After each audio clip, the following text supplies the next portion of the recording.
ব্রাহ্মণবাড়িয়ার বাঞ্ছারামপুরের চরছয়ানি গ্রামের চাঞ্চল্যকর মা জেকি আক্তার এবং তার দুই সন্তান মাহিন ও মহিনের হত্যাকারী বাগ্নি জামাই জহিরুল ইসলামের পুনরায় গ্রেপ্তার ও ফাঁসির দাবিতে মানববন্ধন করেছে এলাকাবাসী।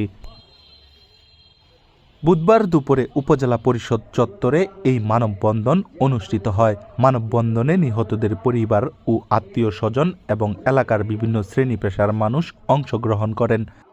মানববন্ধনে বক্তব্য রাখেন বাঞ্ছারামপুর উপজেলা বিএনপির সাংগঠনিক সম্পাদক হারুনুর রশিদ আকাশ, সৌদি প্রবাসী মোহাম্মদ এরশাদ মিয়া, নিহত জেকির ভাই মোহাম্মদ শামীম, জেকির বাবা আবুল হোসেন এবং ছাত্র প্রতিনিধি মাহমুদুল্লাহ ও সবুজ সহ আরও অনেকে। জানা যায় 2023 সালের 15 অক্টোবর আলোচিত ট্রিপল মার্ডারে আইয়ুবপুর ইউনিয়নের চরছয়ানি গ্রামের নিজ বাড়িতে বাগ্নির জামাই জবাই করে হত্যা করে গৃহবধূ জেকি আক্তার ও তার দুই ছেলেকে।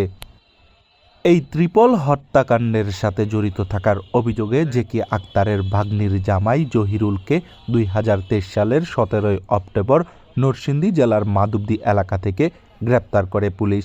পরে সে আদালতে এই হত্যাকাণ্ডে জড়িত থাকার কথা স্বীকার করে 164 ধারায় স্বীকারোক্তিমূলক জবানবন্দি দেয়।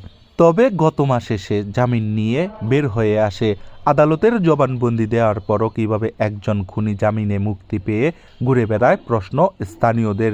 তাই তারা জহিরুলকে পুনরায় গ্রেপ্তার করে দৃষ্টান্তমূলক শাস্তির দাবি কার্যকর করার দাবি জানান।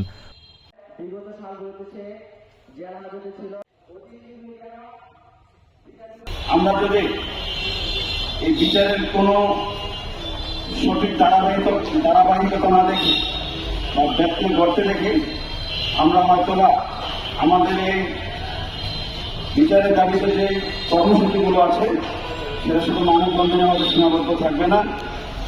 আমরা ক্রমান্বয়ে জেলা থেকে উপজেলা থেকে জেলায়, জেলা থেকে জাতীয় পর্যায়ে নিয়ে যেতে বাধ্য হব। আমি আজকে এই মানববন্ধনের মধ্য থেকে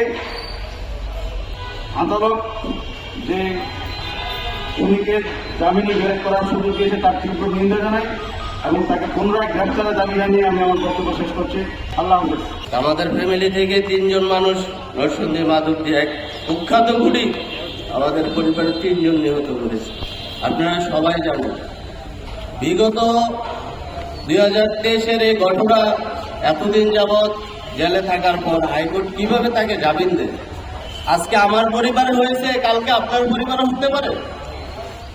এভাবে যদি জামিন পেয়ে একটা কুখ্যাত খুনি চলে যায়, জামিনে মুক্ত আকাশে ঘুরে বেড়ায়, তাহলে আমরা কিভাবে নিরাপদ থাকবো?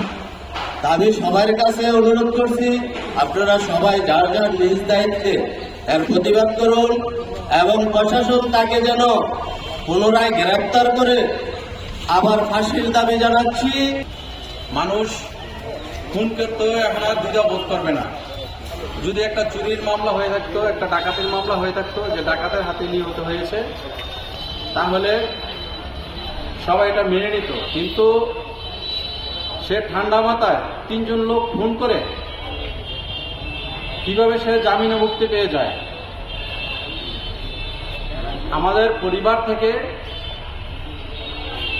তার ফাঁসির দাবি করি এবং তাকে যেন প্রশাসন অতি দ্রুত গ্রেপ্তার করে তাকে আদালতে সোপর্দ করা হয়।